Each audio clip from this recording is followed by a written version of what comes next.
Wouldn't you know? Hey guys, give me just a second with this camera and I'm going to fix it here.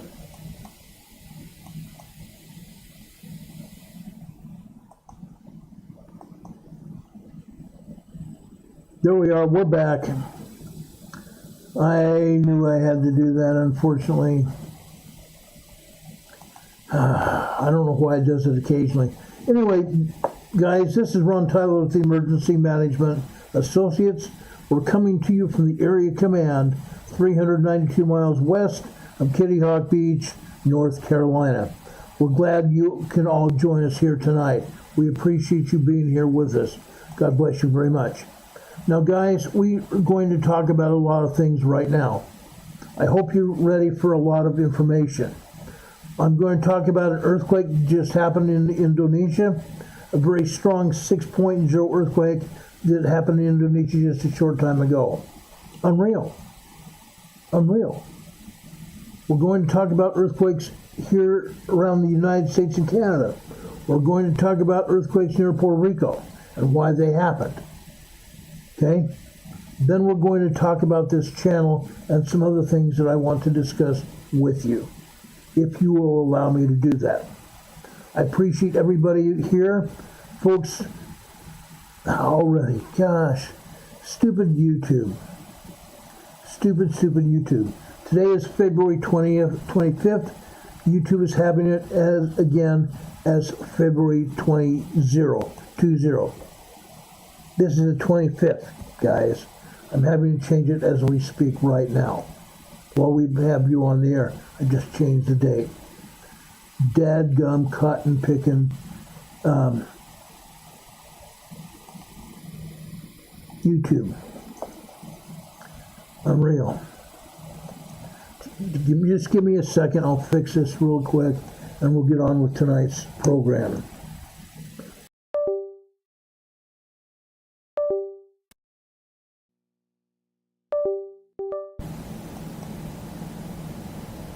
Okay, I just changed that.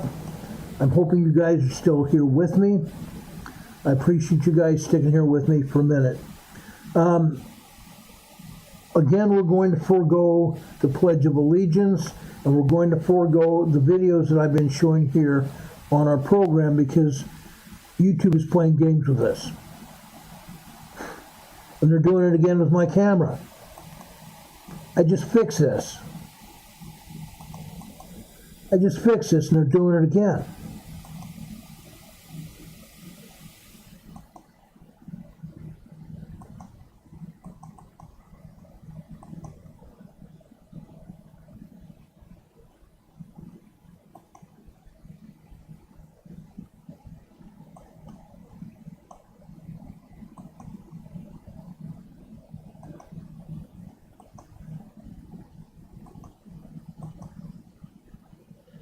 Dadgummit.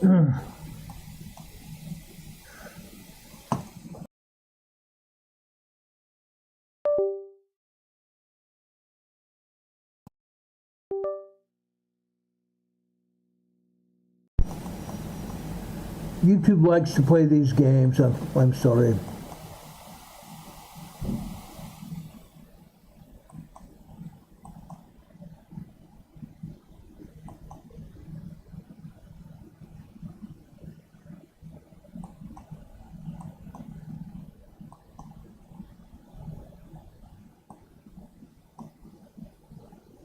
They won't do it here. Okay, give me a second here, guys. I'm so sorry.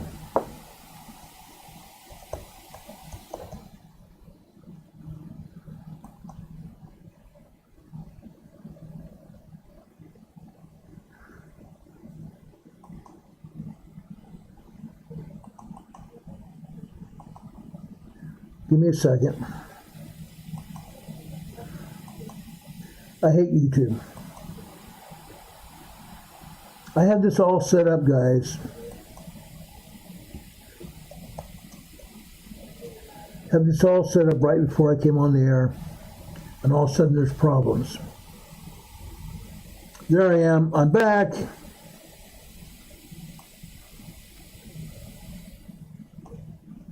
I'm back. Go figure. There's more than one way to skin a goose here. There's more than one way to skin a goose here. I got it. Okay, I'm here with you guys. I'm sorry we had to go through this here. They want to play games, we'll play the game, but I'm going to win in the end. It's terrible. Gosh. It's insane. We're back, guys. I'm sorry. Folks, we're first going to talk about earthquakes around the world, because again, there's a 6.0 down in Sulawesi, Indonesia, off the coast of Sulawesi, Indonesia. I'm going over there right now to show you this earthquake. So if you guys will just bear with me to bring up the USGS map here, okay? I'm already set up here. Okay, this is where the earthquake happened. That red dot that you're seeing here is an aftershock. That is an aftershock of this earthquake here. Okay, let me move this over. I want you to see the full diagram of what's going on here. Okay. This yellow dot is a 6.1, so they upgraded this to a 6.1 from a 6.0. Okay, 6.0, 6.9 are very strong earthquakes. 5.0, 5.9 are large. 6.0, 6.9 are very strong earthquakes. One step up above a large earthquake. Now, there's also another earthquake here, an aftershock, that was not here earlier. This is a 4.9, 5.0 earthquake. Why am I calling it a 4.9, 5.0? Because, folks, the USBS labels these as 0.9 anything. If you ever see an earthquake labeled 0.9, think of it as possibly a magnitude above that, because USGS will never tell us the truth, ever. Okay? This is a 5.0 aftershock of that 6.1 that just happened a few minutes ago. Okay? This is off the coast of Sulawesi, Indonesia, and you can see Sulawesi, Indonesia right there. Okay? This is far enough off the coast. Notice where this earthquake is at. Okay? Or where these earthquakes are at. They're on the edge of the plate here. They're on the edge of the plate. Let me back this out here. Okay? Look where these earthquakes are at. This earthquake just north of it is also on that same tectonic plate. Okay? This is also a 4.9, 5.0. So this is actually a 5.0 earthquake. Off to the northeast here, to Bello, Indonesia, a 5.1 large earthquake there. Okay? There are 7 different tectonic plates down here in this region of the world. 7 different tectonic plates. Over here, between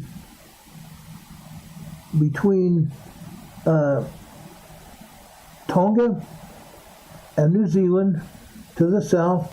This is New Zealand. This is Tonga up here to the north. Okay? Over here, this is the Fiji Islands, south of the Fiji Islands. This is a 5.3 earthquake here. 5.3 earthquake. Why?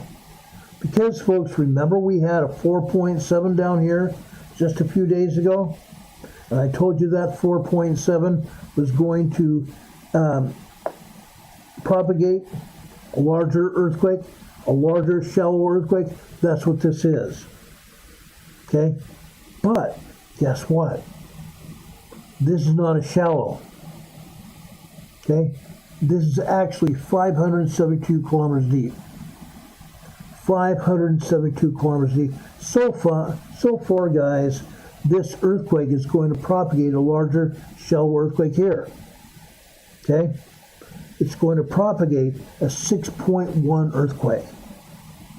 This 5.3 here is going to propagate a shallower 6.1 earthquake either here in Fiji, further north up here, in Tonga region up here. This is the Tonga region up here. Tonga, Samoa. It can also propagate a larger earthquake down here in the Loyalty Islands down here to the southeast, southwest. Or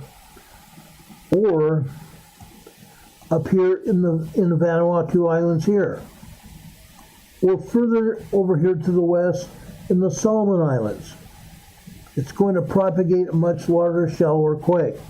You can also go over here into Papua New Guinea. You could possibly see that 6.1 earthquake over here in Papua New Guinea. Okay?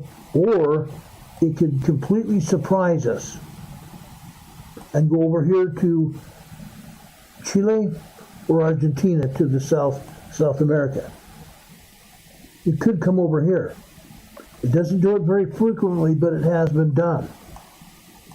Okay?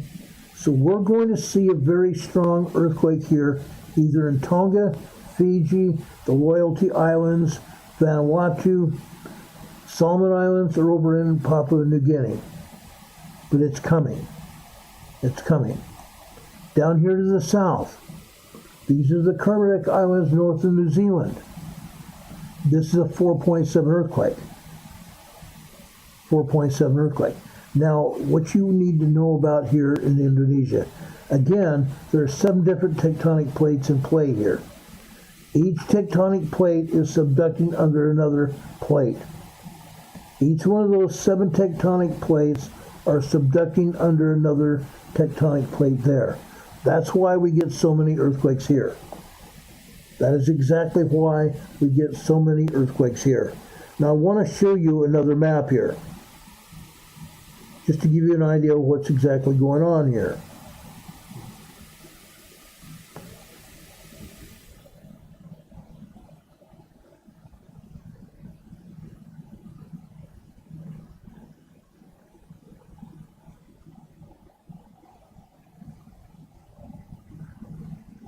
Okay, just give me a second here. I'm going to bring up our webcam here because I'm going to use my device and show you the real reason we have so many. Well, I'm going to show you the real map showing you the earthquakes in Indonesia right now. Look at all these earthquakes in Indonesia. USGS is not going to show them to you, are they? No, they're not. They don't want anybody to know exactly what is going on. They don't want anybody to know what's going on, which is sad. If they would but tell the truth, of what's going on, they'd be farther ahead. But they don't want to. They don't want to, and they won't do it. Okay? Again, I've said this before, and I'll say it again. The preeminent seismic agency of the world is the USGS. And yet they're not doing the job. They're not doing their job. Now, there are earthquakes down here in New Zealand as well. There are earthquakes down here in New Zealand as well, down here. They're not showing any of those. There are about 18 earthquakes down here in New Zealand. Not showing them. Why not? Now, sometimes there are earthquakes here in Australia. They don't show those either. They don't. Now, just for kicks and giggles, I'm going to go over here to North America. North America here. I want to show you this earthquake here. This is off the coast of Port McNeill, Canada. Notice where this earthquake is.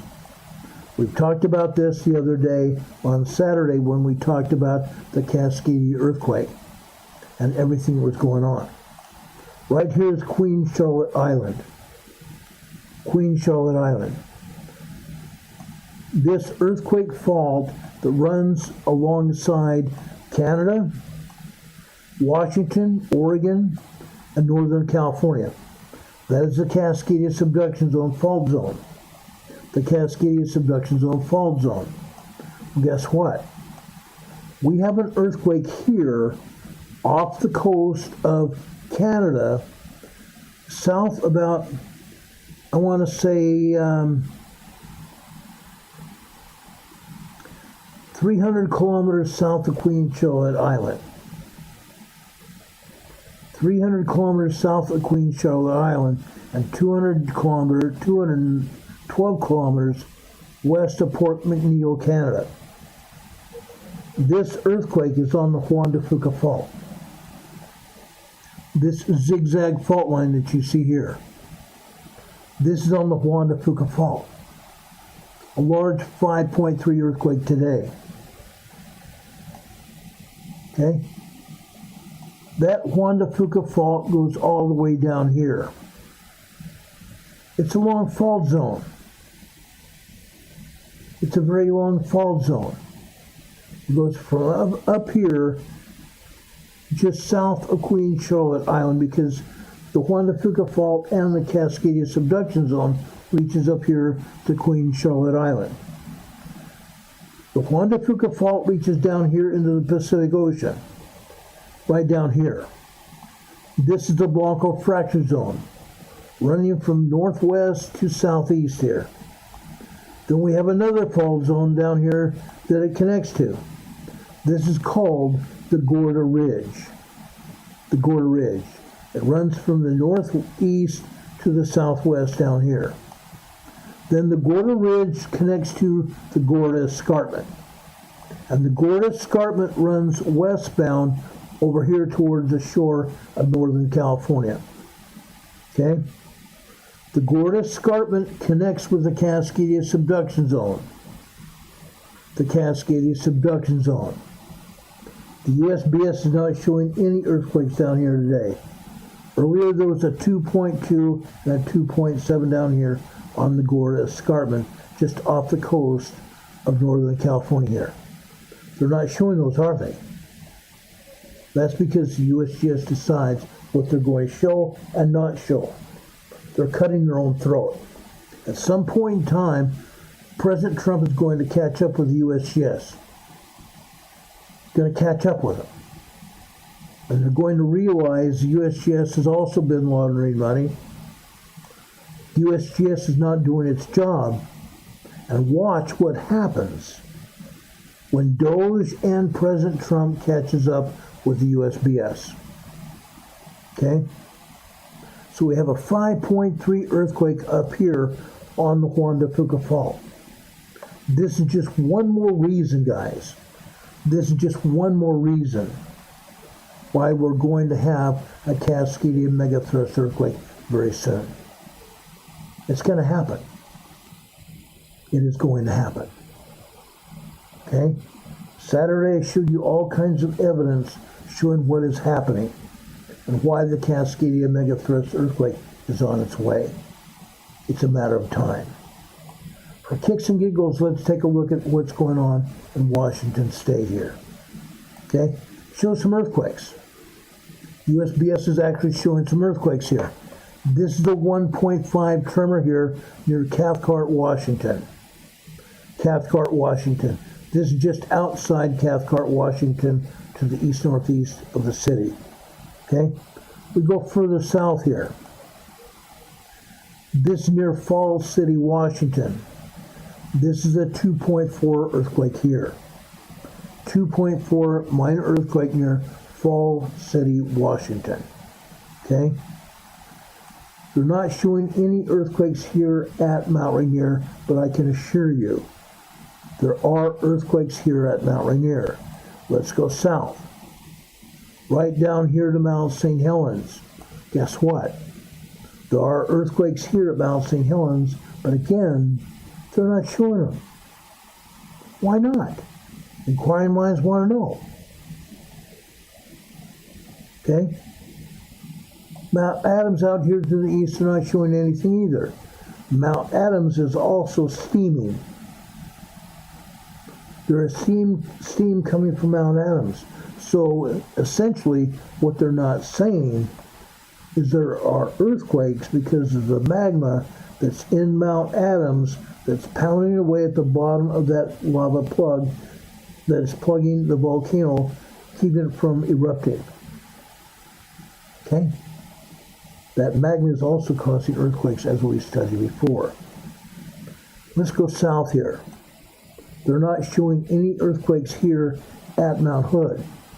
They're not showing any earthquakes at Bachelor, Newberry, Scissors, volcanoes, or Crater Lake? Nothing. Again, my question is why? Because there are earthquakes and there are tremors here at these volcanoes. There are earthquakes and tremors at the volcanoes. And they can't deny it. They can't deny it. They don't want to show it, but they can't deny it either. McLeod, California. Northern Sierra Mountains of California. 2.3 earthquake. 2.3 earthquake. I'm going to go over here, north of San Francisco Bay. We talked about these earthquakes here before. These are the geysers facility here. The geysers facility is a bunch of earthquakes here at a geothermal facility. Okay? There's a swarm of earthquakes here at a geothermal facility. Why? Because man has drilled into the upper magma chambers of this volcano right here. This is the Clear Lake volcano. Men have drilled into the Clear Lake volcano to obtain steam to power turbines over here in the geysers facility here to generate electricity here in Sonoma County, California. That's where the geysers is, Sonoma County, California. When you drill into the crust of the earth, whenever you drill into the crust of the earth, seismic activity is going to find that drill point. Seismic activity is going to find that drill point. What happens? Seismic activity hits it, and it creates a man-made earthquake fault. These are man-made earthquake faults, guys. Doesn't matter whether they drill for steam or drill in Texas, Oklahoma, Kansas, Nebraska, doesn't matter. Everywhere there is a drill point, causes seismic energy to find it, and fracturing rock to the drill point, causing earth movement. That's what's going on here. That is exactly what's going on here. Right here, just for kicks and giggles. You know what that is? This, folks, are the turbines. There's 80 plus turbines over here in the geysers facility here in Sonoma County, California. 80 turbines here. Folks, there are 14 turbines in this row of turbines right here, generating electricity for 4 energy conglomerates: Pacific Gas and Electricity and Rocky Mountain Power of Utah. Yeah. There are 2 other energy conglomerates also that tap into the geysers facility for electricity. Unreal. And I have a story about the geysers, maybe I'll tell you another day. Right here, this red earthquake here, guess what? It's a 0.7 microquake. Microquake. Right next to it, this is 0.8. Just down the way from it is a 1.1 tremor here at the geysers. Right next to that, okay, guess what this is? Guess what this facility is just north of that earthquake here? I can't get any closer to it or I'd show you exactly in greater detail. This is the drill point where they drilled into the upper magma chambers of the Clear Lake volcano. From these drill points, they have a PVC pipe running along the road, alongside the roadways here. They're transmitting that steam from the volcano over here to the turbine facilities to power the turbines. Every place where they have drill points, right here, for example, this is another drill point facility here. Every drill point, they have PVC pipe connected to the drill point that take the steam from the upper magma chambers of the volcano over to the turbine facility. That's what they do here. But every time seismic energy comes off the Pacific Ocean and hits those drill points, hits those, what should I say, steam channels, drill holes in the earth, every time seismic energy finds it, it fractures the rock in that tunnel, causing earth movement, causing an earthquake. That's what's happening here in the geysers facility right here. Okay? Every day. Every day. Now I'm just going briefly down here towards San Francisco Bay. They're showing one earthquake right here. That's why I'm going here. This is near Pacheco, California. This earthquake here is on the Calaveras Fault. There are 3 faults here near the San Francisco Bay on the west side, well, on the west and the east side of San Francisco Bay here. The Calaveras Fault out here to the east, right alongside the western side of the, the eastern side of San Francisco Bay right here is the Hayward Fault. The Hayward Fault. And I'm sure there are earthquakes here, but again, they're not showing it to you. Then we come over here to the western side of San Francisco Bay. You see a red line here. Guess what? That is the San Andreas Fault. The San Andreas Fault. Now, just a few minutes ago, I showed you the San Andreas Fault up here, connected to the Cascadia subduction zone and the Gorda Escarpment. That San Andreas Fault runs from all the way up here, all the way down through the San Francisco Bay area, all the way down past to the east side of Monterey Bay here, and we have an earthquake here on the San Andreas. This is Tres Pinos. Tres Pinos. We have earthquakes here all the time. Okay? About 4 years ago, what happened? We go back to about 2021. Here at Tres Pinos, there was a 5.1 earthquake. That 5.1 earthquake shook this area hard, very hard. And it popped a pipe here at an oil refinery here at Tres Pinos, causing a major fire here alongside Interstate 5, just south of San Francisco here, at rush hour, 4 o'clock in the afternoon rush hour. You can't get this wrong, guys. Can't get this wrong. You're stuck on the freeway here, Interstate 5, the major north-south artery outside of San Francisco, wanting to get home, and all of a sudden there's an earthquake and an oil refinery fire here. Unreal. Unreal. Guess what? People that were here were on the highway here for 3 to 4 hours before they got home. It's my pleasure. They were on the highway 4 to 5 hours before they got home. They had no choice. They had no choice. There had been an earthquake, there was damage in the area, and some of the damage was to that oil refinery that was right next to the highway here, caused the traffic backup. Unreal. It caused all kinds of air pollution as well, as you might think. All kinds of air pollution here. Incredible. Now, I've shown you what has been going on here during the past week. We've had a lot of earthquakes here at Tres Pinos on the San Andreas Fault. Okay? Seismic energy is going down there. Seismic energy is going down there. Okay? And as you can see, we have more earthquakes. For example, right here. On Saturday, we talked about a town called Fairfield, California. Earthquake capital of the world. Earthquake capital of the world. Today, right here, is another 0.8 microquake.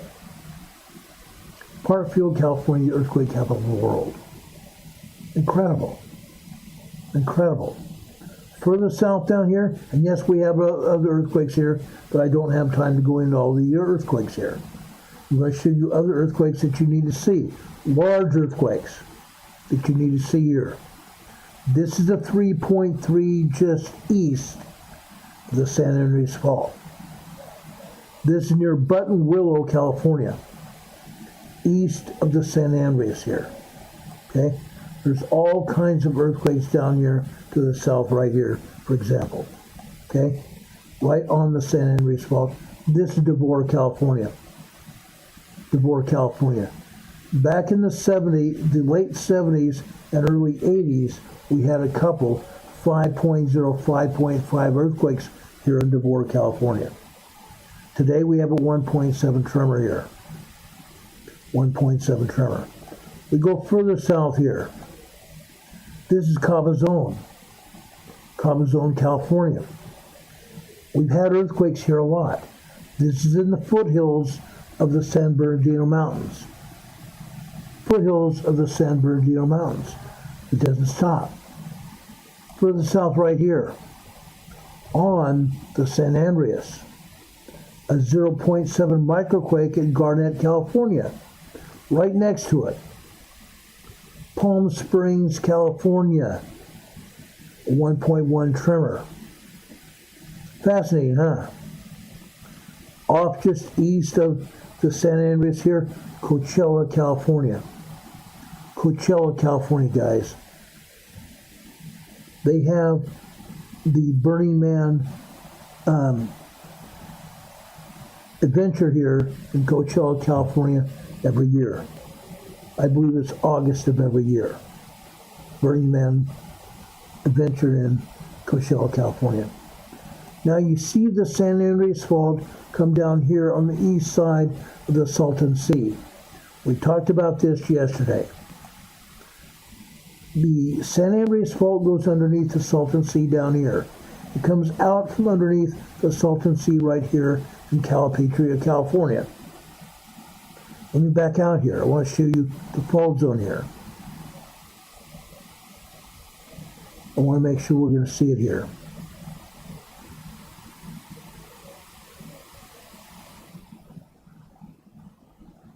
Yeah, it says we're going to see it here. So we'll close that out. Okay. If I enlarge it anymore, you're not going to see it. Just about the center of the Salton Sea, at the bottom of the Salton Sea. When the San Andreas Fault comes out from underneath the Salton Sea over on the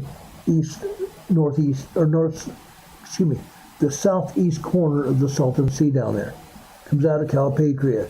As soon as it comes out from Calipatria, it takes a southwesterly turn down to Westmoreland.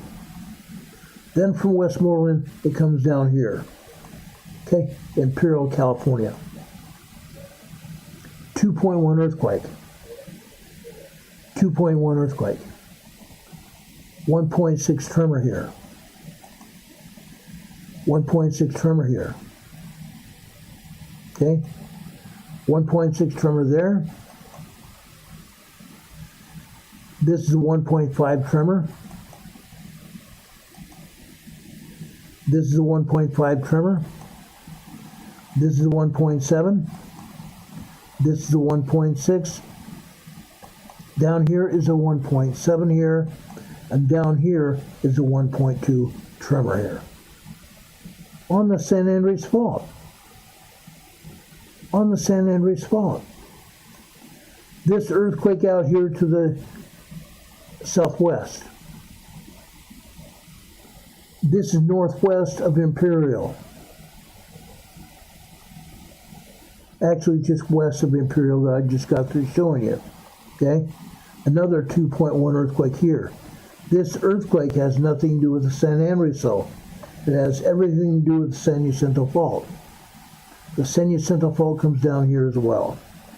Okay? But we've had earthquakes here on the San Andreas here.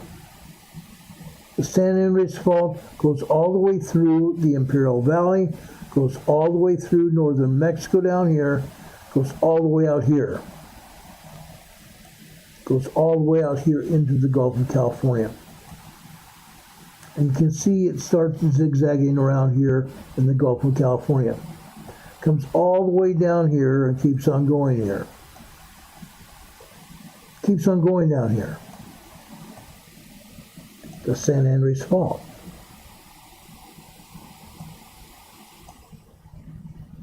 All the way through the Gulf of California. It continues all the way down here along the coastline of southern Mexico. This is Puerto Vallarta here. There's Puerto Vallarta right there. Just off the coast of Puerto Vallarta, you have the San Andreas Fault. And it continues going down here alongside southern Mexico. And they're not showing any earthquakes here. But let me tell you this. There are about 23 earthquakes here in southern Mexico today. And USGS doesn't want these earthquakes to be found out about. They're wanting to be very quiet about it. Interesting enough. Let's go over here towards the Dominican Republic and Puerto Rico. Okay? Almost a week and a half ago, a week ago this past Sunday, we had an 8.0 earthquake right here. Okay? It's on the Cayman Ridge. The Cayman Ridge Fault starts over here in Guatemala. Comes out of Guatemala out here into the Caribbean Sea. Okay? Comes out here in the Caribbean Sea. Right here we had an 8.0 earthquake a week and a half ago, basically. A week ago last Sunday. Okay? That energy is transferred. That energy is transferred along the Cayman Ridge. Notice right here, the Cayman Ridge goes north. Then it cuts over here just southwest of the Cayman Islands. It continues eastbound south of the Cayman Islands. It goes north over Jamaica. Continues eastbound north of Jamaica. It skirts southern Cuba. Skirts southern Cuba. It goes northeast of Haiti and the Dominican Republic here. The Cayman Ridge continues eastbound out here. Look what we have here. Guess what we have happened just after midnight last night Eastern Time. USGS has called this a 5.9 earthquake. A 5.9 earthquake. I believe this was a much larger earthquake. I believe this was a 6.3 earthquake. They're calling it a 5.9. Look at all the aftershocks of this earthquake. Look at all the aftershocks. Normally, USGS doesn't want the aftershocks to be seen. Let's talk about these aftershocks. This is a 4.0. That's a 3.7. This is a 4.0. This is a 3.8. This is a 4.0 there. 4.0s now. This is a 3.6 there. This is a 2.5. This is a 3.6. This is a 3.4. This is a 3.4 here. This is a 3.4 here. And this is a 3.8 here. Okay? This is just north-northeast of Punta Cana, Dominican Republic.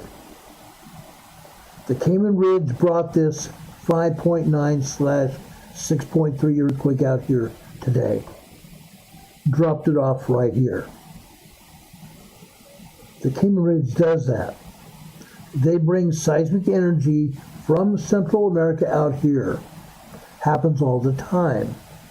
Just happens to be that this time it was a very, very large earthquake. In this case, I believe, like I said, it to be a 6.3 very strong earthquake. It was out here in the Caribbean Sea here. out here in the Caribbean Sea. It was far enough away from land that nobody felt this earthquake. The ocean water here absorbed the shock waves of this quake. The ocean waters absorbed the shock waves of this quake. Nobody felt it. Nobody felt it. Now let's go south over here. This earthquake has nothing to do with it. This earthquake is northwest of San Antonio, Puerto Rico. Aguadilla, San Antonio, Puerto Rico. This is a 3.8 earthquake. 3.8 earthquake. Down here on the southwestern side of Puerto Rico, this is a different story. This is an aftershock. This is an aftershock of an 8.0 and an 8.4 earthquake that happened here in 2019. Yeah, folks, an 8.0 earthquake happened here on December 26, 2019. 2 days later, on December 28th, we had another 8.4 here. 8.0 and 8.4 here. Unreal. These were man-made earthquakes. These were man-made earthquakes. Unreal. Unreal. Now let me bring up my webcam here and I want to show you some things. I want to show you how it's a man-made earthquake.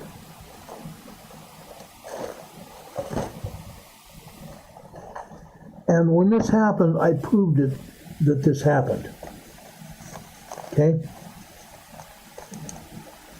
Let me show you this. See this organization right here? Please do not put this in the chat. Do not put this in the chat.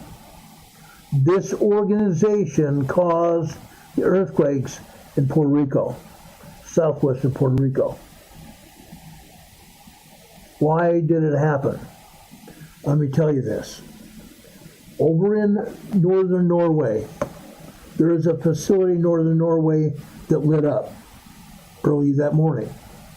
Another one over in Russia lit up. Another one over in northwestern Australia lit up. They triangulated this area in southwestern Puerto Rico. They lit up and triangulated this area.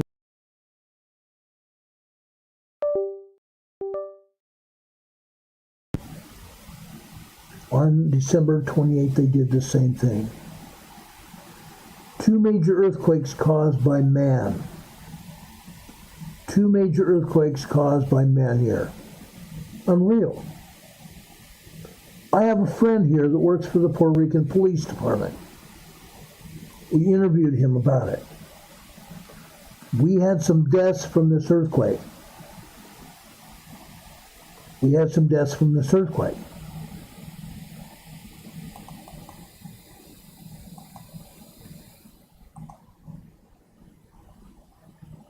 Sorry guys, my video froze and I'm bringing it back. I have a feeling I need to get a new camera. And so I'll go get a new camera tomorrow. Anyway guys, this happened. This whole area of southwestern Puerto Rico was basically destroyed. Businesses over here in town. Businesses over here in town were damaged or destroyed. Homes also destroyed. People had ran out of their homes in the middle of the night, early morning. I don't remember whether it was still nighttime in Puerto Rico when it happened. It was early morning here. But people ran out of their homes and ended up being outside for many weeks. They dragged their sleeping bags and bedding out here to their yards and everything to sleep in their yards outside their homes because the ground was shaking. Major 8.0, 8.4 earthquakes caused damage. They caused aftershocks to happen. That happened. That happened. These cities and towns all throughout southwestern Puerto Rico were damaged. During the 8.4 earthquake on December 28th, right down here, there was a sandstone arch that was left over from the beginnings of the earth. A great big huge sandstone arch was here.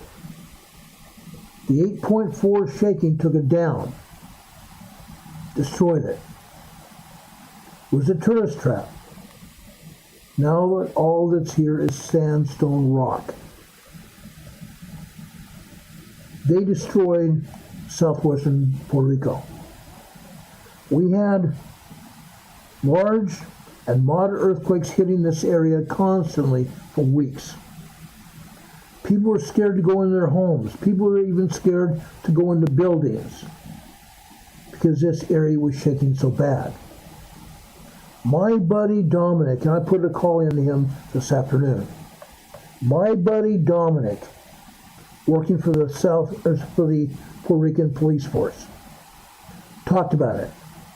Talked about what they say was a 2.5 earthquake. And I had him on the air, and we were showing the earth shake. He was sitting in his kitchen table, and the blinds behind him were shaking almost off the window. The blinds on the window were shaking almost off the window. That's how bad the shaking was.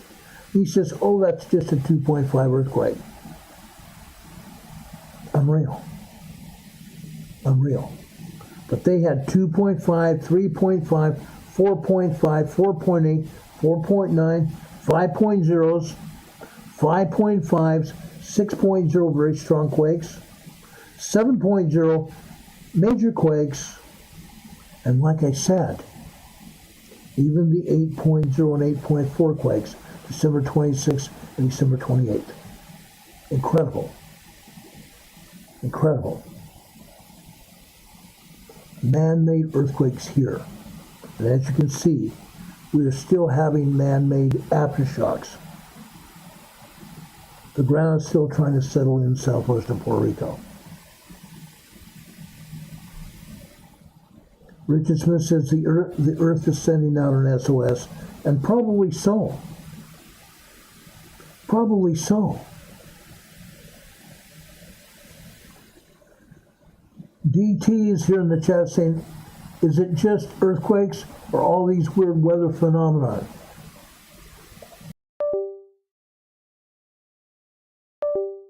Guys, man has their fingers in weather as well. Man has their fingers in the weather as well. Fact.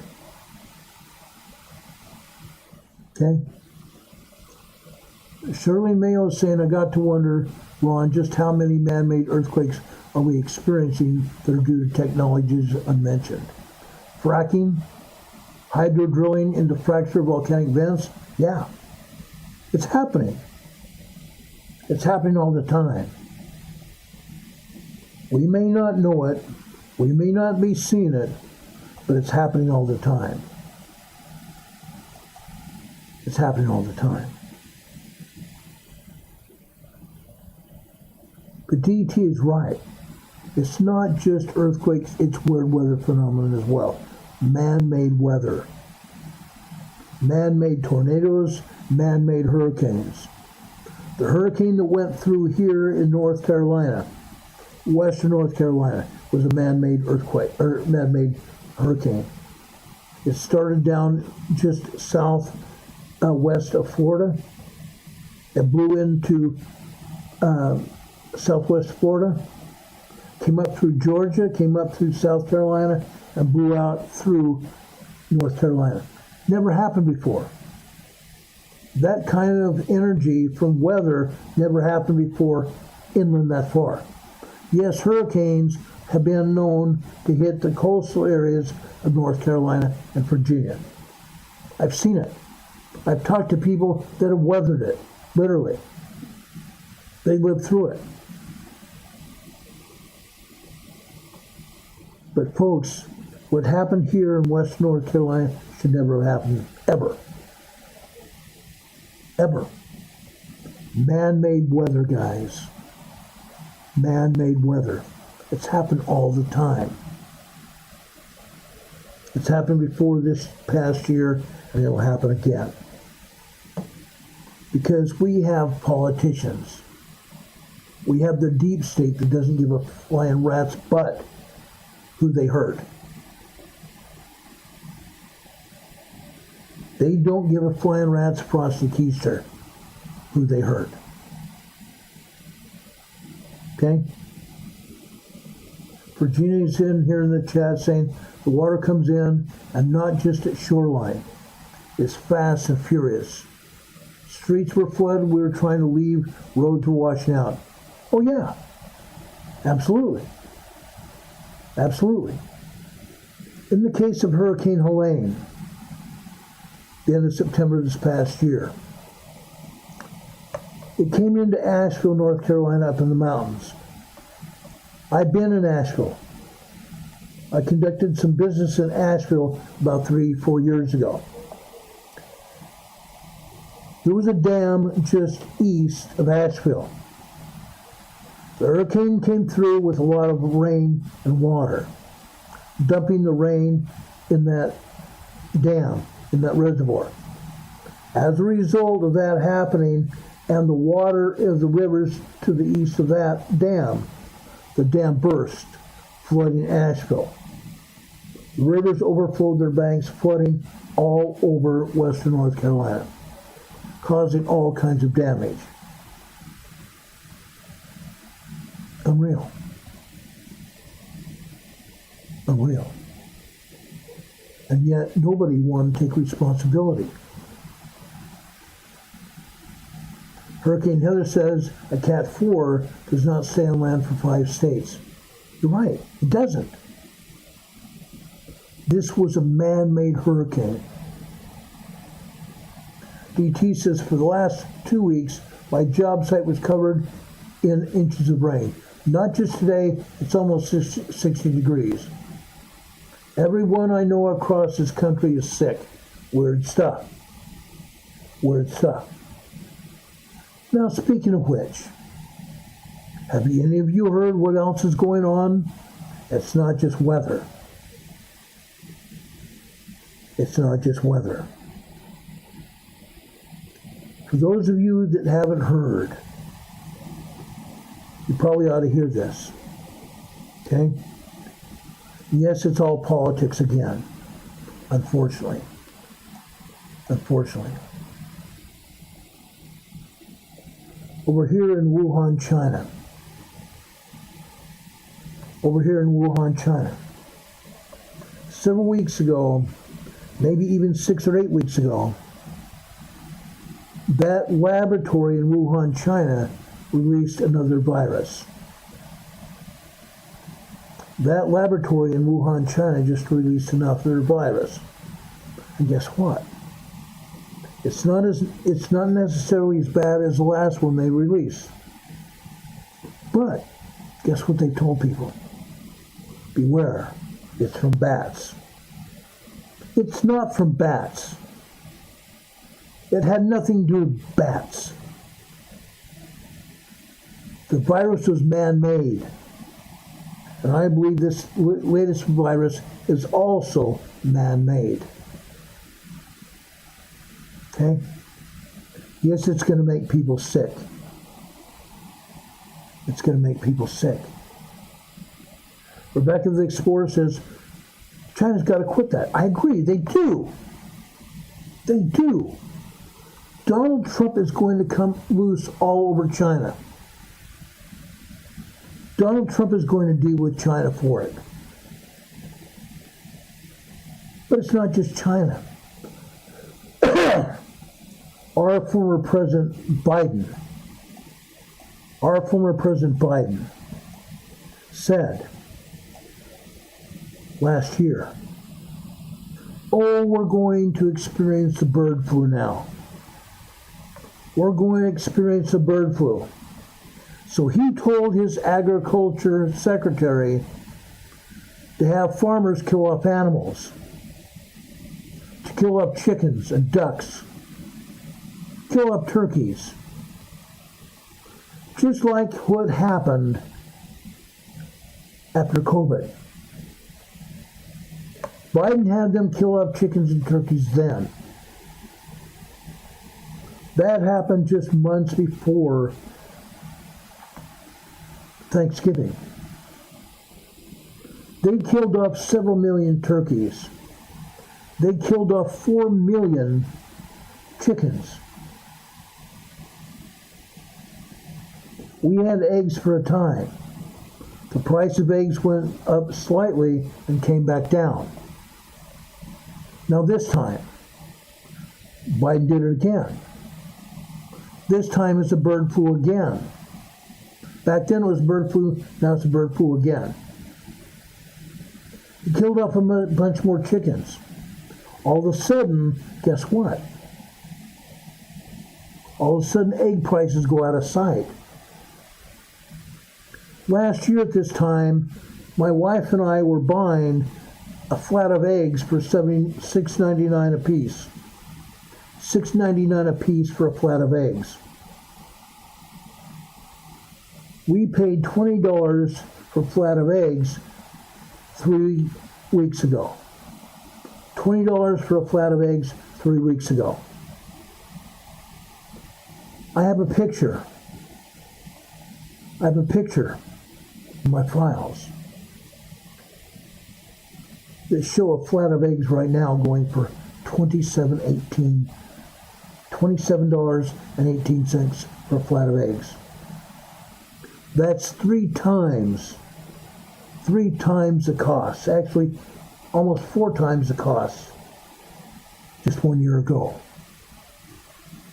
It all has to do with politics. Killing off our chickens to raise prices.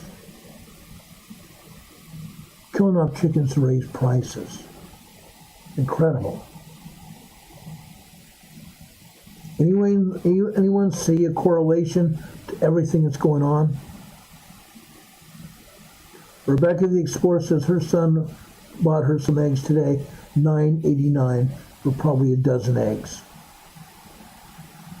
It's way too high. It's ridiculous, Renee Seppi says. Absolutely it is. It's total ridiculousness.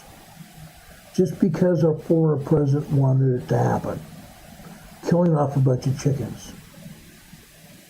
Richard Smith says, cheaper to buy bacon, I agree. DT says it's $8.99 a dozen where he lives. DT, where do you live? Renee Seppi says eggs are in a lot of products as well. Yeah, we're going to see products going skyrocketing because those products contain eggs. If we were still having eggnog, if we were still drinking eggnog here, we paid $3.89 for a half gallon of eggnog. $3.89 for a half gallon of eggnog at Christmas time. That was almost twice more than what we paid a year ago. We would see prices still skyrocketing today. DT says he's working in a suburb of New York. Unreal. Hurricane Heather says this is no such thing as coincidence. I agree. This is the deep state politics working. Deep state of the world trying to rule the United States, and it's going to come to a screeching halt very shortly. Very shortly. Let's go back to the USGS map real quick right here. Okay? There's an earthquake down here in Georgia today. This is a 2.4 earthquake in Cochrane, Georgia. Eastern Georgia. Why am I talking about it? Look where this earthquake is. This is in the foothills of the Appalachian Mountains, or what we rather call the Blue Ridge Mountains. The Blue Ridge Mountains, the foothills. You can tell the elevation here increases here. Increases from the coastline. The foothills of the Blue Ridge Mountains here. Okay? This is the edge of the Craton. This is the edge of the Craton. or shall we call it the Eastern Continental Divide.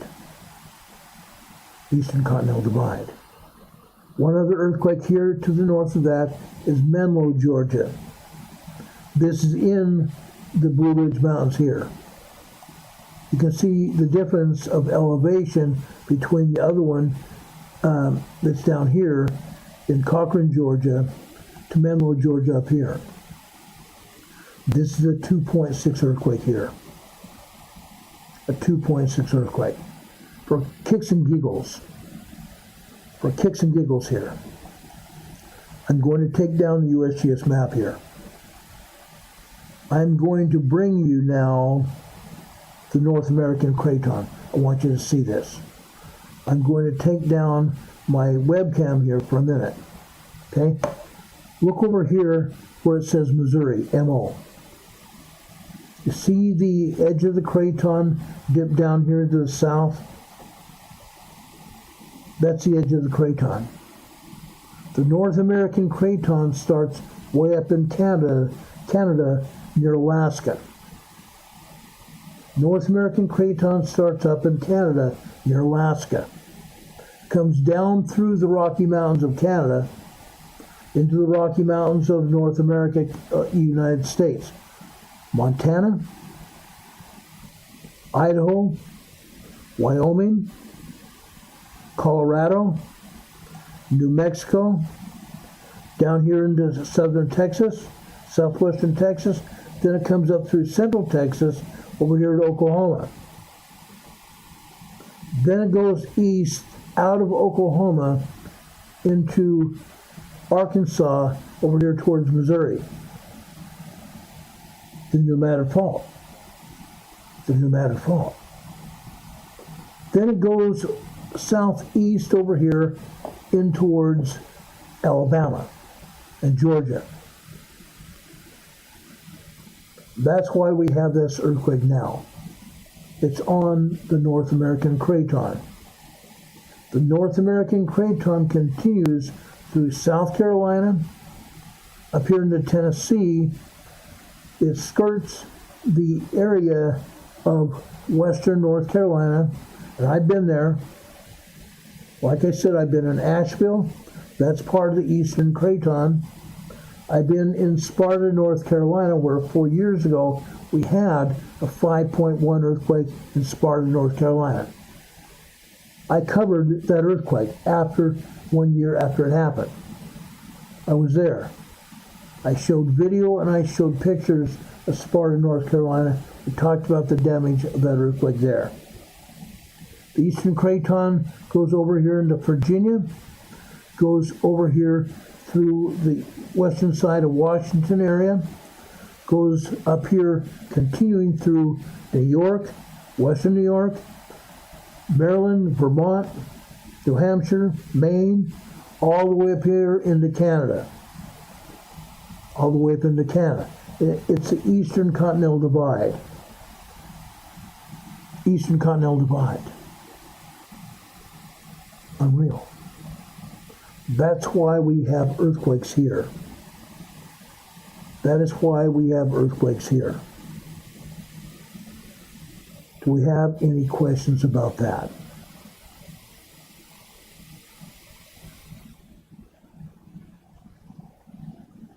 I'm happy to answer any questions you might have. Okay? This earthquake was on the Craton edge of the Eastern Continental Divide. This earthquake was in the foothills. This other earthquake down here was in the foothills of the Eastern Continental Divide. And this energy is going to go north. Maybe tomorrow I'll show you earthquakes over here on the Eastern Continental Divide. All up and down here. And even earthquakes near the shoreline down here on the east coast. They're happening. We've talked about this before. We've talked a lot about this before. It's going to continue to happen. Does anybody have any questions for me? Rebecca's going to get out of here. She's been sick, and she's also putting to bed her granddaughter. God bless you, Becky. Have a good night. Becky's our sister here. She's been here with me and our program for about 6 years now. April 3rd will be 6 years I've been on the air. Much love, Becky. Have a good night. Hope you get better. Better soon. Hope you get better soon. DT's asking, what do you guys think the end of state of all this is? Too much nonsense happening all at once for coincidence. The next reset? We're getting reset now. We're getting reset now. We have a president that gives a darn, that's trying to stop it. We have a president that's trying to stop it. Hopefully he can do it.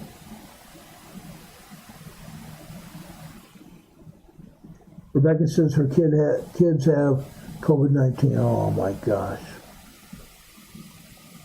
I'm sorry, Becky. I'm sorry. Charlene is asking, could Maine off the East Continental Divide go south to Florida? I doubt it. I doubt it. It's solidly attached to the Continental Divide. It's not going anywhere. I don't think it's going anywhere at all.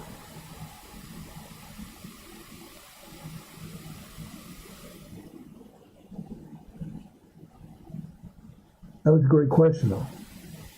That was a great question. For kicks and giggles, over here on the pneumatic fault, we had an earthquake here. This is in the center of the pneumatic fault, guys. This is Lilburn, Missouri. They're calling this a 2.0 earthquake. 2.0 minor earthquake. There's probably a dozen other earthquakes here in Missouri that are at least a 2.0 earthquake. There's tons of tremors, probably, like I said, a dozen, 2 dozen other minor earthquakes like this. 2.0 minor earthquake here in Wilburn, Missouri here. This is the center of the pneumatic fault. The pneumatic fault runs all the way north here to Ohio. All the way north here to the Great Lakes. Great Lakes and over here to Ohio. Lake Erie area. The pneumatic fault. I've already told you last week what I think of what's going to happen on the pneumatic fault. Okay? Sometime within the next 2 years, I believe, we're going to have a major 8.0, 9.0 earthquake on the pneumatic fault. It's coming. It's coming. Okay? It's coming. It's a matter of time. Just like the Cascadia earthquake, I said, it's going to be here within the next 5 years, possibly sooner. The 5.3 earthquake over on the Juan de Fuca Fault today is just another wake-up call. Another wake-up call. How about this earthquake right here? I looked at this earlier after it happened. Okay? I got up at 6 o'clock this morning and I saw this earthquake here. This is a 2.3 earthquake in Stringtown, Oklahoma. Stringtown, Oklahoma. Oklahoma has 568,000 pumps and jacks. Oil and gas pumping is going on here in Oklahoma. Oil and gas pumping here in Oklahoma. Look where this earthquake is today. Right next to a lake, too. Right next to a lake. We have oil and gas right here. That's an oil and gas plot right there. I believe we have an oil and gas plot right there. Another one right here. Another one right here.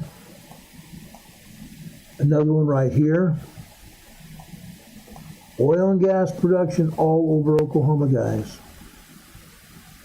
all over Oklahoma.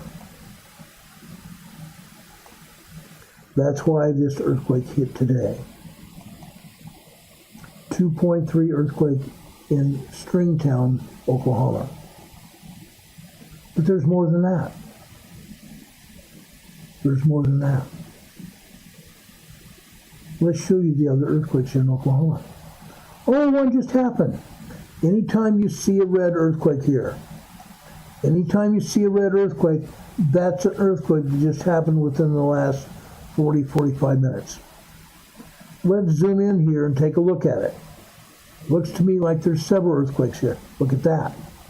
It's a small swarm. Actually, it's a pretty good sized swarm of earthquakes here. This is a 2.6 earthquake in Bridge Creek, Oklahoma. Matter of fact, let me tell you this. We've had earthquakes here in Oklahoma for about 3 days now. Right here in Bridge Creek, Oklahoma, for the past 3 days. This is just a 2.6. Let's zoom in here and look at where these earthquakes are. Okay? Look at where we're at. Right smack dab in the middle of an oil field. Right smack dab in the middle of an oil field. That's a 2.6. This is a 2.1 to the north right there. To the south right here, this is a 0.3 microquake. Down here to the south is minus 0.2 here. Further southwest here is a 0.6. This is a 0.4. This is a 1.3.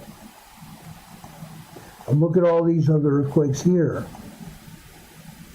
Anytime you have an earthquake within 6 to 10 miles of an oil and gas drilling place, that is an oil and gas earthquake. That's a 0.7. I'm not going to click on all of them. This is a 1.4 tremor. This is a 2.3 minor earthquake. Out here to the west, they say this is a surface quake. Guess what? They say it's a 0.0 surface quake. Guess what? It's not. This is 3 miles deep. 6.0 kilometers, 3 miles deep. Not a surface quake at all. Right next to it is 0.7. 6.7 kilometers deep. 0.1 here. Also 5.6 kilometers deep. This is a minus 0.3, meaning it's supposed to be above sea level. Guess what? That is not above sea level at all. This is actually just over 3 miles deep as well. So again, this is USGS's attempt to lie to us. This is another attempt for USGS to lie to us. Unreal.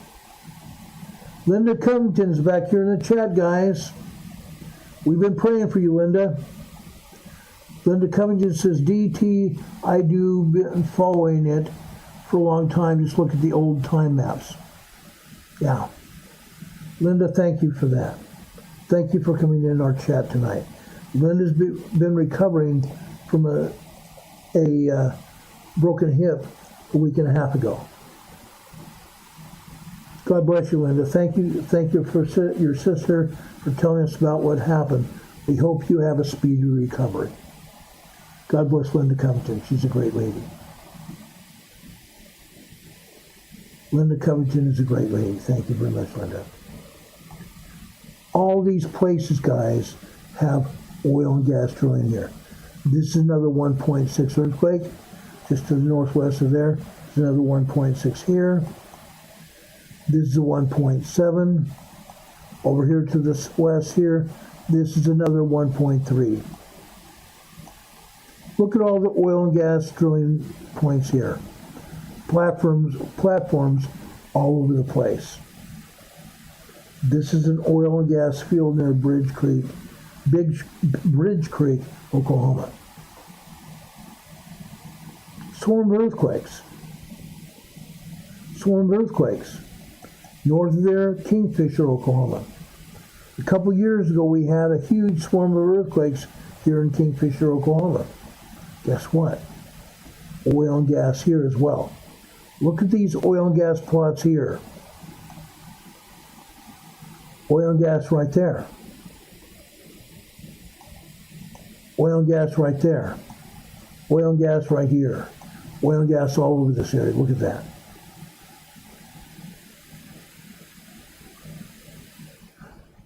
It's amazing. In fact, I think I misquoted. I said 568. It's actually 586,000 pumps and jacks all over Oklahoma. Hundreds of thousands of them. This one in Bridge Creek just happened. It was red. Kingfisher, Oklahoma, it's been here for a while. One other one up here. This is Moreland, Oklahoma. Moreland, Oklahoma also has oil and gas pumping operations. Look at that. This is all oil and gas all throughout this area. You can see the plots all over this area.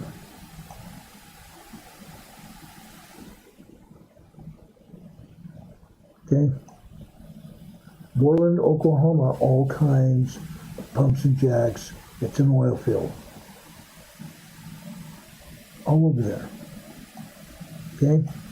Come down here to Texas, southern Texas here. Guess what?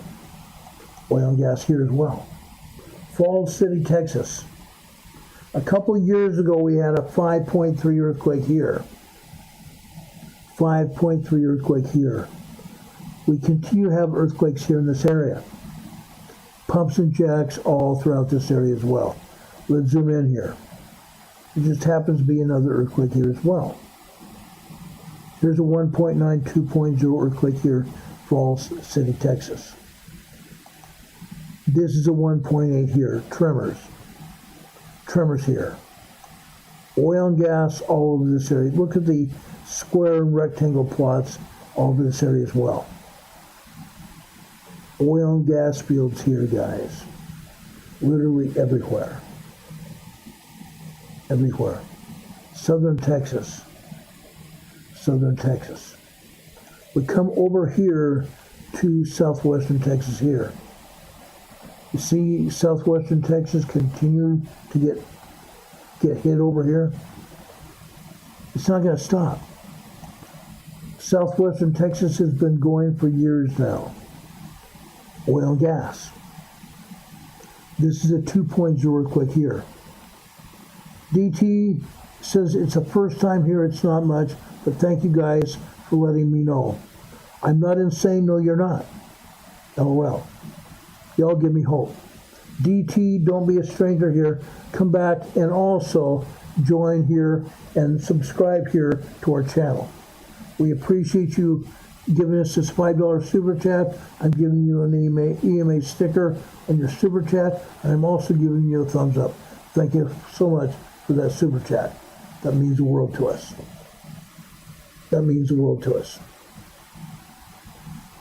Don't be a stranger. Come back often. Every day, in fact, if you can. We appreciate it. We appreciate it a lot. Accurately, Texas here. This is 1.9 tremor here, 2.0 earthquake. Again, anytime we have anything 0.9, we take it up one notch because USBS continues to downgrade the earthquakes. So that's a 1.9, 2.0 quake. Oil field, accurately, Texas. Let's zoom in here. Take a look at this first one first here. Right smack dab in the middle of an oil field. Look at that. Oil pumps and jacks all over the place here. Accurately, Texas. We also had a 5.0 earthquake here several months back. Accurately, Texas. okay? This one is 36 miles. They say it's west-southwest, it's west-northwest of Ackley, Texas here. A 1.4 tremor here, guess what? Oil and gas here, guys. Right next to two different oil and gas pumping operations here. Oil and gas. There's one other here also. I want to show you this. This is a 1.4. This is in McKinney Acres, Texas. McKinney Acres, Texas. Look at the oil and gas plots here. You can see them all over the place. Oil and gas pumping operations here cause earthquakes. That's what we're seeing here. Good old Ackley, Texas. We continue down here to southwestern Texas here. Toyah, Texas. Good old Toyah, Texas. Let's take a look at Toyah, Texas. I've been in Toyah, Texas during a disaster drill. Look what we have. Again, right next to an oil and gas pumping operation here. Right next to an oil and gas pumping operation. Now, while we're taking a look at these, be advised, doesn't matter whether they're going in to the upper magma chambers of a volcano or they're drilling down in here to gain oil. They can be horizontal holes. Horizontal holes following the crust of the earth. Following the upper crust of the earth. Or they might go down perpendicular, kind of sideways through the crust. Or they can go straight down. They can go straight down. So you might have seismic energy that hits one that's horizontal to the ground. That can happen. So you might have a very shallow quake. You might have a very shallow quake. This happens to be here 7 kilometers deep. 3.5 miles deep here. Okay? Toyah, Texas. Let's zoom over here. USGS is calling this White City, New Mexico. It's not. New Mexico starts up here. New Mexico starts up here. These earthquakes here are down here in Texas. Right here. This is a 1.6. 1.6 tremor. Oil fields, guys. This is also in an oil field. Okay? Further over here to the west. Right next to an oil field right there. Okay? This is a 2.4 earthquake here. 2.4. Look at the tremor, look at the oil fields down here. All these plots here.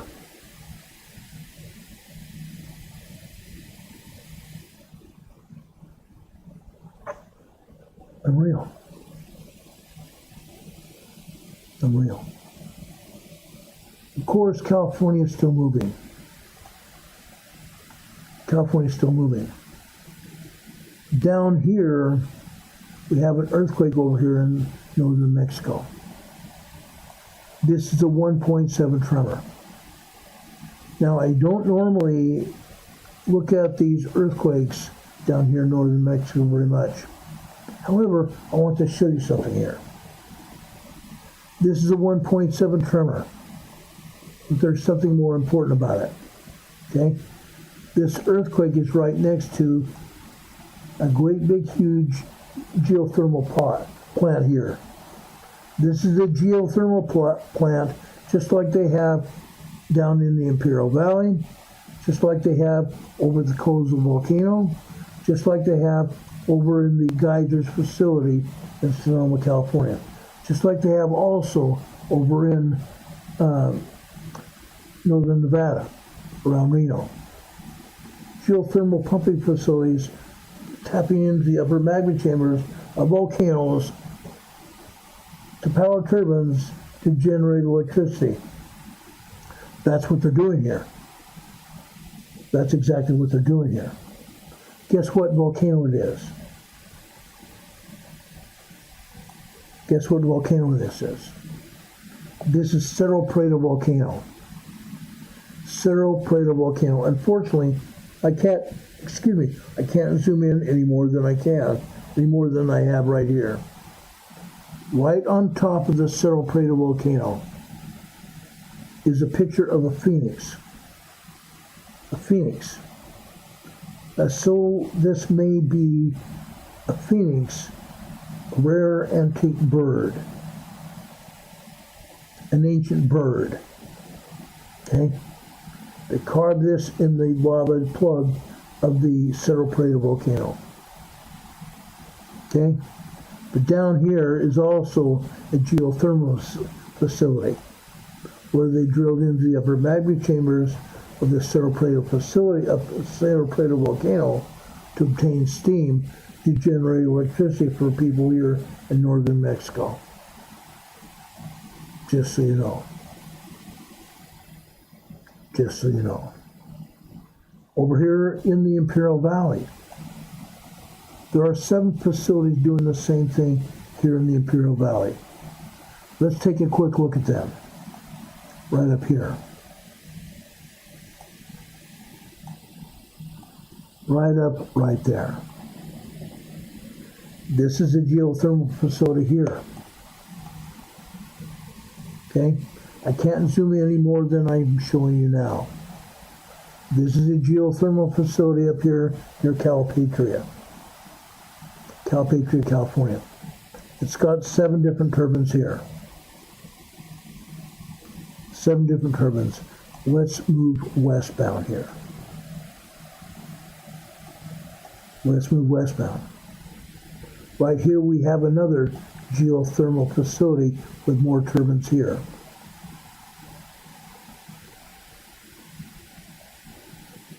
There's more.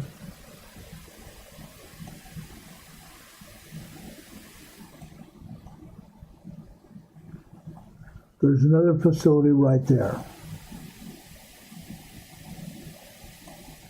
Okay? Anytime you see steam like this rising from one of these facilities, they're pumping steam out of the Salton Butte volcano to generate have the power turbines to generate electricity over here in the area of the Salton Sea. They're doing it. There are 7 different turbine facilities here. 7 different turbine facilities. Let's look at this one. Right there. Okay? How about over here? Right there. There's another one. 7 different ones here.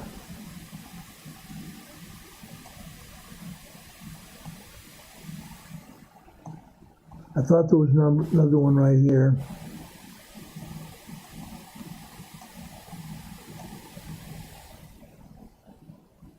Nope, it's not there. I think they moved that one. This is over just north of Westmoreland. That's north Westmoreland. Let's look right here.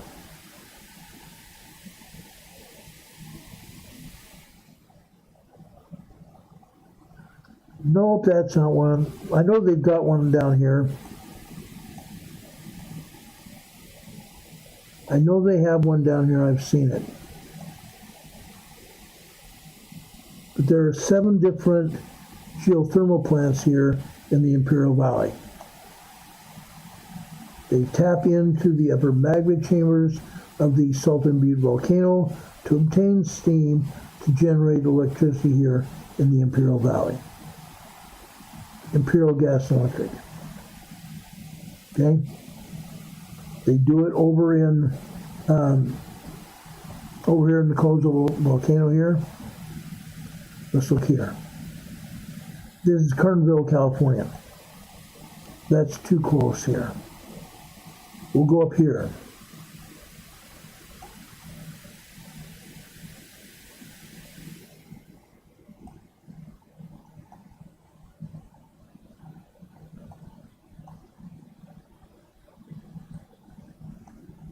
Okay, this is the Koza volcanic field. This is the Koza volcanic field. Let me just take you here for just a few moments here. Through this area. Let me take you through this area. Let me see if we can locate the pumps and jacks here at Koza volcano.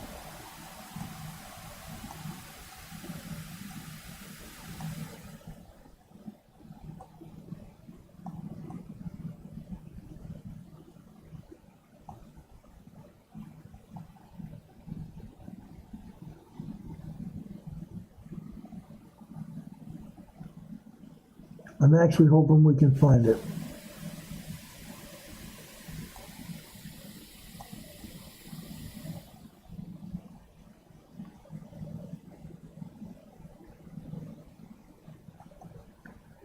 That's Kernville, California. Don't need that.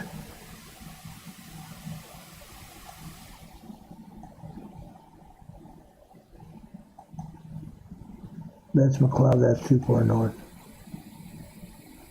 It's here in this area someplace. Anyway, it's here in the Koza volcanic field.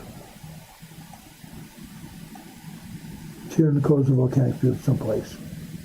This is Rachel, Nevada here. It's actually in California, so it's got to be around here. Let me see if I can find it really quick over on my device, and I'll show you some of the turbine facilities over here at Koza. They're a little bit different than they are everywhere else.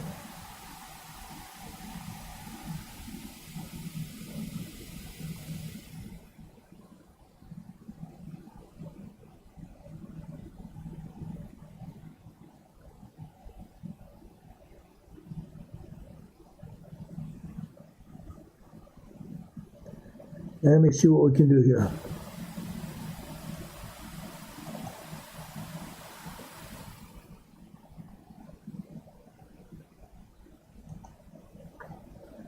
And let me see here.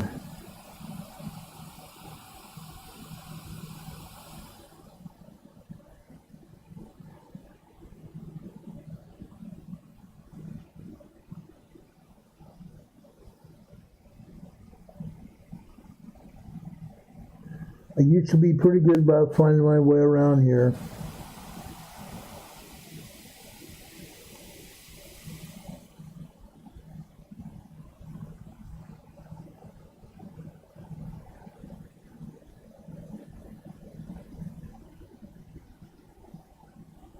Let's see here. What's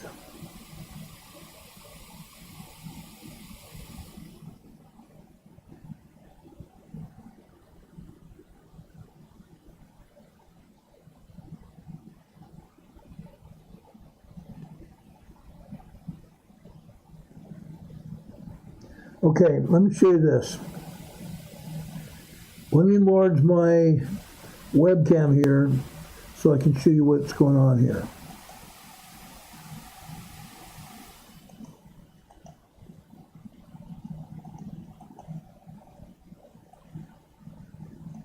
Okay, let me show you this. This is Highway 395 stretching from North San Diego County going north through California here. This is Highway 395 right here. Okay, let me point it out here.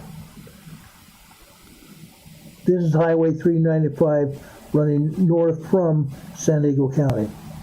This is a hotel and gas facility here at Koza volcano. Okay, this is a hotel and gas facility here at Koza volcano. Okay.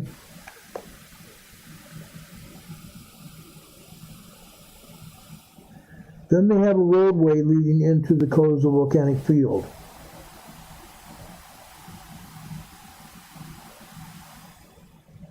Let's go follow this roadway in here.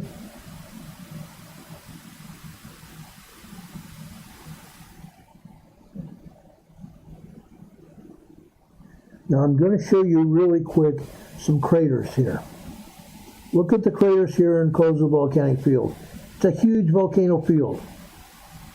Huge volcanic field here. Cones and craters all over this area. but they also have geothermal plants here, where they drill into the upper magma chambers of the volcano to obtain steam to generate electricity here. Right now I'm just hunting for the geothermal facility here. I know I'll find it because I have in the past. Look at all the craters and cones all throughout this area. Huge, huge volcanic field here. Okay. Let's look here.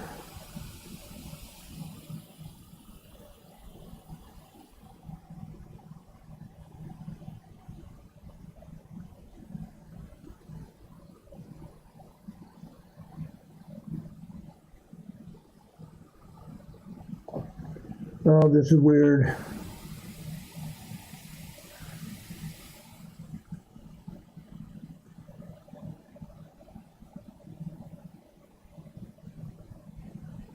Here's an abandoned pad right here. That's an abandoned pad right there. Let's see here.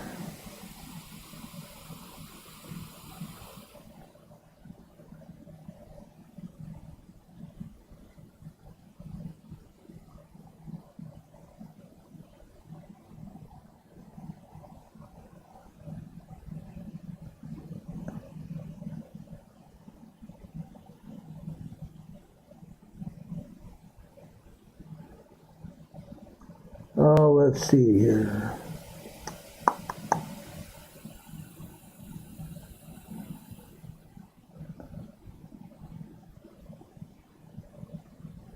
Okay, I want you this. This will give you a good idea of what a drill point looks like. This is the drill point over the Koza volcanic field. You can see the plastic PVC pipe running to the drill point, where the drill point goes into the earth. That's what it looks like. That's a pad there. Let's follow the pipe down here, and we're going to run into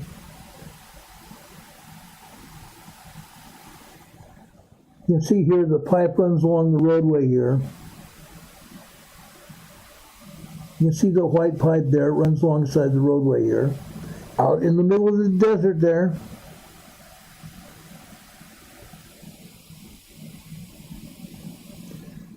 Okay, let's look here. Here's another drill point. Look at this.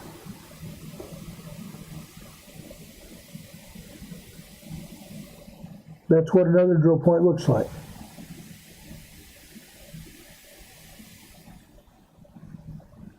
Okay.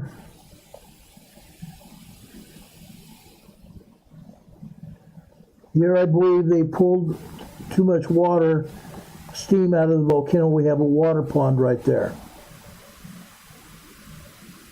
Okay. Let's look here. I'm going to find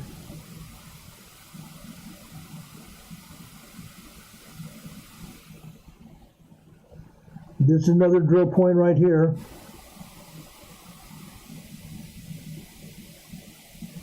That's a drill point.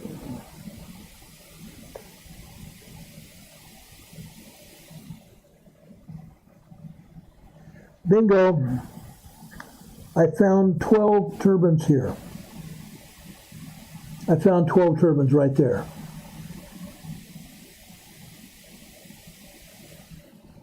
Okay. These are score pads, and they're different than the horizontal pads you see over at the geysers and various other places. Okay, there's about 63 turbines out in this facility in the Koza volcanic field. Okay, there's a reason they call it Devil's Kitchen. There's a reason they call it Devil's Kitchen. Yes, they have volcanic activity out there, but out here in the desert, it gets to be 125 degrees in the shade.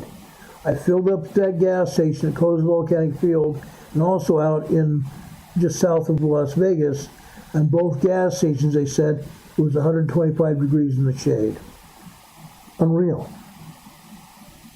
Uncotton picking real. But again, those are just 12 of the turbine facilities, and I just found another one.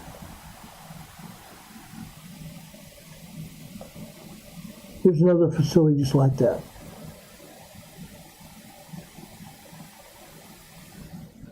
Unreal. Unreal. And that's not that far, maybe a mile and a half from that other facility I just showed you. And then there's another one here as well. This is only 8 turbines right here.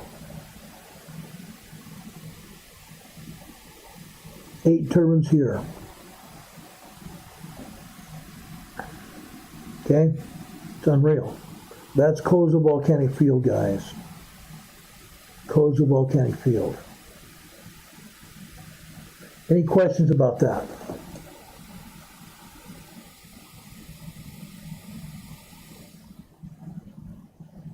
Any question about anything we've told you about or showed you tonight? Okay? Something else I want to talk about here. Okay? Earlier today, I held a members only meeting here on this channel. And I asked a question then of some of the members that showed up. And yes, I should have given you a heads up about it last night. I was hoping to do it this morning, but I did it this afternoon live here from the area command. Okay? Out on our patio, actually. Okay? I wanted to get some questions answered by all of you. The biggest question I had to all of you is, what would you like to see us talk about here on this channel? We talk about emergencies, we talk about disasters, we talk about earthquakes, we talk about hurricanes, we talk about tornadoes, we talk about explosions at refinery plants and other kinds of explosions. A couple years ago, we talked about that train derailment in Ohio. Big bad deal. Huge bad deal. People killed there. People are continuing dying because of that. Okay? We talked about some politics here. When the politics involve large groups of people that could possibly endanger our lives, we bring politics in here. I hope you don't get mad at us talking about politics here. Okay? I want to make sure you understand what we're doing here. Okay? DT says, I don't fear the actual threats. LOL, earthquakes I'll fight. Giant Santa, I run. Silver Mink says, snakes. Yeah, I don't like snakes. I don't like spiders and snakes, and that's not what it takes to love me. Just like you, anyway. Not going to sing, I don't want to get a slam by YouTube. But what do you guys want us to talk about here? Are you going to get upset when we talk about politics here? Kenny Pro says, DT, not sure if it's irrational, but I'm learning to grow food indoors this year. That's what Carol and I are doing. That's what Carol and I are doing. We're going to start some plants indoors within the next week or two. DT says, no, politics are a huge part of it. You're right. Politics caused that huge hurricane. Unreal. Unreal.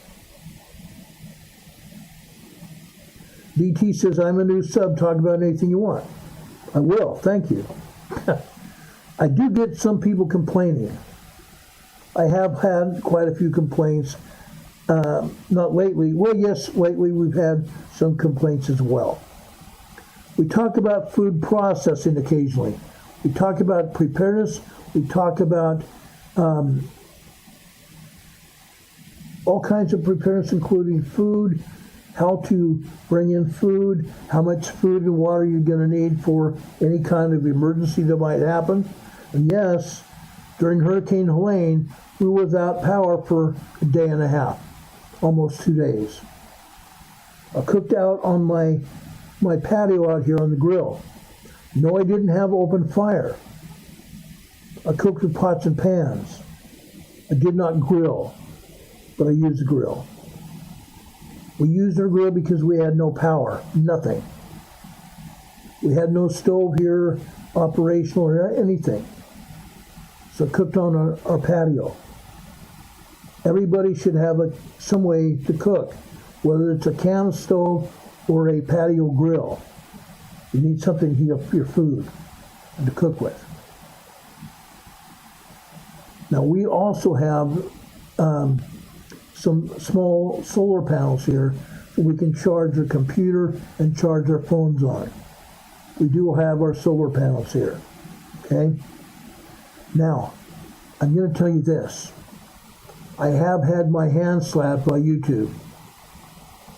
I have had my hand slapped here by YouTube because I have talked politics.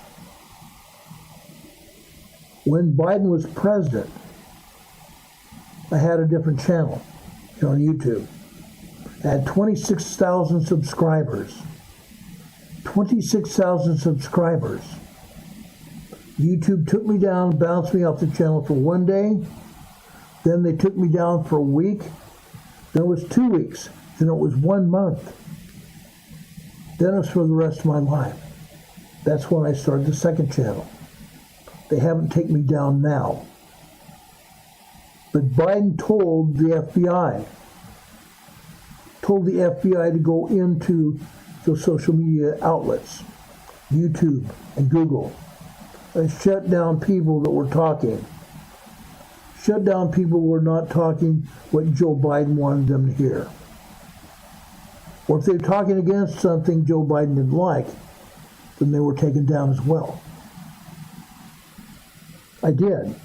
I talked all through COVID. If I mentioned COVID-19, I was taken down. I even had a time when YouTube knocked my program off the air when I talked about MASK. I was talking about masks used over the Canary Islands when they had a volcanic eruption from the Aveyah volcano. How they can use masks to protect themselves from breathing in volcanic ash. And yet, they took me down. Unreal. Unreal. YouTube is not nasty right now, but they have been. YouTube is not nasty, but they have been before. Because our own president didn't want it to be talked about. How stupid was he? I don't think it was Biden himself, it was his aides. It was his aides running this country. Biden was too stupid and too filled with dementia to be able to operate himself. And Harris, she was just too stupid. Harris was appointed the border czar early on in Biden's presidency, and she never went to the border. Unreal. Unreal. So yes, guys, I need your opinions. I need your ideas. If you have something that you want us to talk about, send me an email. Send me an email. rltnspdema@gmail.com. Send it to me. If you want to help support this program, do so. Okay? You can send us donations through our PayPal, which is listed in the top of the program description right beneath this video today. You can see our Venmo and you can see our PayPal addresses there. Our email address is there as well, and our post office box is there. Before I leave the air today, come March 20th, I may cancel the post office box. It cost me $160 for 6 months at the post office box. March 20th is the expiration date for the post office, unless you guys can help support that. You guys can help support that. It costs money to have a post office box. We have not gotten much support through the post office at all.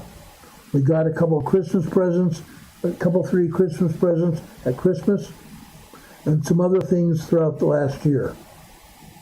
But now we haven't had much money come through the post office. Yes, people send us checks of money through the post office all the time. Okay?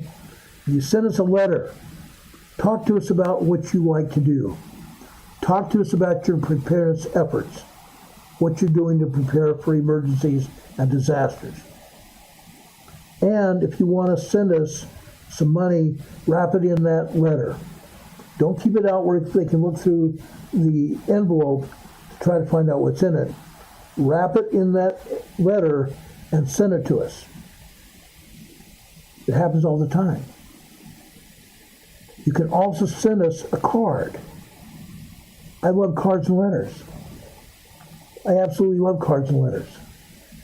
You guys send me cards and letters all the time, or have in the past anyway. In the card, you can slip a check or cash inside the card. Easily done. DT says, I got you, sir. I got to donate in increments because my Japanese wife thinks all American folks on YouTube are rich. I'm not. I'm not. I'm on Social Security here. I'm not rich at all. I wish I was. The rich channels have all kinds of money. This channel does not. Okay? When I first started this channel, I had a lot of people support us. But during the last few years, support has got less and less. And yes, I understand that some people have lost us, been cut off from our other channel because YouTube took it down. Stupid YouTube. But folks, we'd appreciate your support. We really could use it. My bandwidth that it takes to run this program from the cable company cost me $253 a month. That's just for bandwidth. That's just for bandwidth. So folks, if you have a chance and can help support this channel, we're asking for that help. We can't do it without you. We really can't. I hate begging for money. I hate begging for money. But folks, we can't do this without you. We love and appreciate each one of you. Demon Catman just put up our address. 104 North Green Street, Box 105. 104 North Green Street, Box 105, Morganton, Morganton, North Carolina. Our zip code here is 28655. We'd appreciate your support. All that information is below this program today in the program description. We'd appreciate it. We like cards and letters and gifts, just like Sage Pup just put up here in the chat. Cards, letters, and little gifts, even for Carol. Carol's my wife. She's a wonderful lady. She helps me support this channel. She gives me ideas, she encourages me, and she also says, Ron, it's time for you to get upstairs to get ready for your program. I love my wife. I love my wife. DT says, brother, you paid enough in taxes at your age, you shouldn't have to ask for anything. I agree. But right now, even Social Security doesn't pay much of anything. Okay? Yes, I get Medicare from my health for insurance. But Social Security doesn't pay me less than $2,000 a month. That just barely pays for the bills. That just barely pays for the bills. So I appreciate you guys' support. Ruthie B says no taxes for seniors. Yes, President Trump said that. And I can't wait till he nails the IRS and throws them out of business. He's already fired 15,000 IRS agents. This past week he fired 15,000 IRS agents. He fired 5,000 Social Security people as well. Kicked them out. Fired them. One lady at the USGS. ABC News interviewed a lady this morning from USGS. She'd been at USGS less than 2 years. So she was what they called a semi-temporary person. Once you get over 2 years in federal service, then you become a permanent employee. She was less than 2 years, and she got her email saying that she was now out of a job. Unreal. I'm sorry about that. I'm sorry about that. I've been there, done that. When I was a federal police officer, and I was a federal police officer for 24 years, the federal government was always after me to can me. I don't think it was the federal government per se, but at the end it was. At the end of my 24 years it was President Obama that finally terminated me. He let us all go. There were 11 federal police officers in my region. 11 federal police officers in Region 8. 11 of us got let go. I trained my replacement. I trained my replacement that took my place when they let me go. They knew exactly what they were doing. It happens. It happens. Sorry to say.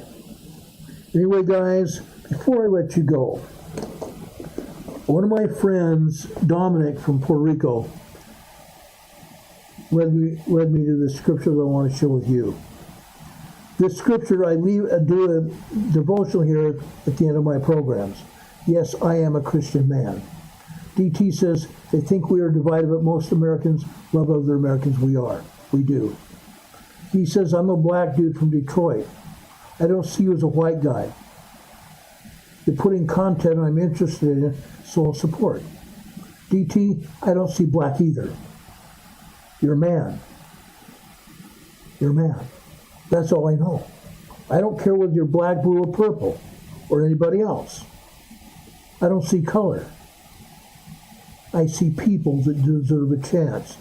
People love me as well. Like I said, I'm a Christian man. At the end of our programs, almost every program we have as of the last few years, I talk about Jesus Christ. I read scriptures. Today I'm going to read the scripture starting chapter 11 of 1 Corinthians. I'm going to start with verse 3. But I would have you know that the head of every man is Christ, and the head of the woman is the man, and the head of Christ is God. Every man praying or prophesying, having his head covered, dishonoreth his head. For every woman that prayeth or prophesieth with her head uncovered, dishonoreth her head. For that is even all one as if she were shaven. Heavenly Father doesn't like women without hair. For if a woman is not covered, be not covered, let her also be shorn. But if it be a shame for a woman to be shorn or shaven, let her be covered. For a man indeed ought not to uncover his head, or ought to cover. Man indeed ought not to cover his head, in forasmuch as he is the image and the glory of God. But the woman is the glory of the man. For a man is not of the woman, but the woman of the man. Neither was a man created for the woman, but the woman for a man. For this cause ought the woman to have power on her head because of the angels. Nevertheless, neither is a man without the woman, neither the woman without the man in the Lord. For as the woman is of the man, even so is the man also by the woman, but all things of God. All things of God. Folks, it is my testimony that the Lord lives and guides and directs us here on the earth.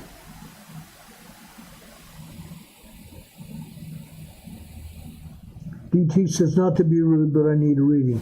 I'm going through it and I'm alone. Thank you. Read your scriptures, DT. Read your scriptures. I will share scriptures with you as often as I can. I promise you that. That's what we do. Now, when it was talking in 1 Corinthians chapter 11 about men and women. Talking of men and women with God. God respects us as couples. Long time ago, I was told by my father and many other people that in order to get into heaven, if we were married, in order for us to get into heaven, we have to have a righteous woman with us. The woman must have a righteous man as well. We guide each of ourselves into heaven together. Together. Man and woman together. Always. Always. Always. Yes, there are men and women without husbands and wives. There are that. But those people have a place in heaven as well. But if we are married, we are married. You must love our wives, and wives, you must love your husband. Together, you both enter heaven together as a couple and as a family. You enter heaven together as a couple and a family together. We're not going to be in heaven by ourselves. God wants us to return to Him with our families. Families are the most important part of our lives. That's why God allowed us to have spouses. That's why God allowed us to be married and have children. That's my sermon to you tonight. That's my devotional for you tonight.